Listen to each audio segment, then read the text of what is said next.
My dad had an expression. He said, "Don't tell me what you value. Show me your budget. I'll tell you what you value." So President Joe Biden has released his budget plan for fiscal 2023 at the very moment we're experiencing the highest inflation rates in 40 years, and it turns out he values the same sort of government spending that is already sending prices sky high. You'd figure with COVID receding, debt rising, and a tidal wave of unfunded liability staring us right in the kisser, Biden would take the opportunity to radically reset the federal government's balance sheet. Instead, his budget plan could be called rearranging deck chairs on the Titanic. The president wants to spend $5.8 trillion, which would include jacking spending on defense, education, and police. He talks about levying a controversial and probably unconstitutional wealth tax on billionaires to help pay for it all, but he still expects a budget deficit of $1.2 trillion.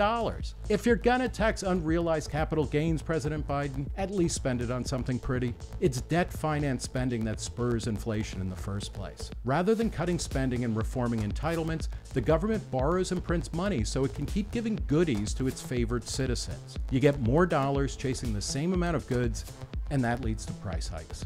Meanwhile, at least a dozen states, California, Georgia, Hawaii, and Maine among them, are thinking about giving residents money to spend on things like gas, the price of which has gone through the roof.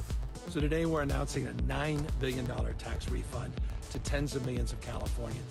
Doling out tax dollars to alleviate the pain of inflation caused by government spending is like drinking a beer in the morning to ease your hangover.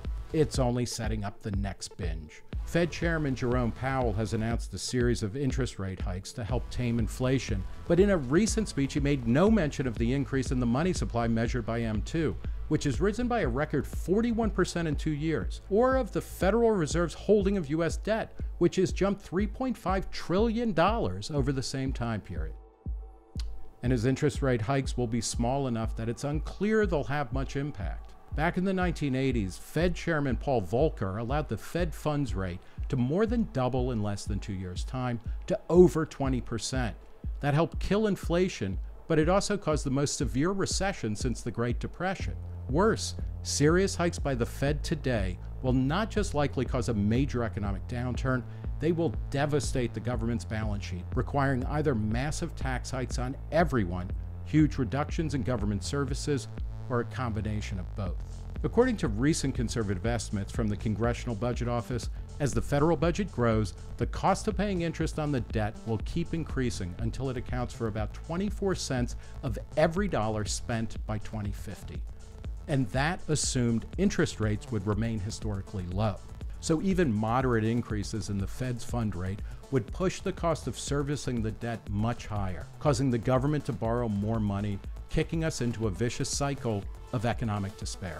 We're reducing the size of the deficit relative to our economy by almost 2/3, reducing inflationary pressures, and making real headway cleaning up the fiscal mess I inherited. Joe Biden can talk a good game about fiscal responsibility, but it's clear he doesn't understand why prices are going up, and his policies will keep them high for the foreseeable future. That might cost him and the Democrats control of the House and the Senate in the fall, perhaps the White House in 2024. That'll be too bad for him and his party.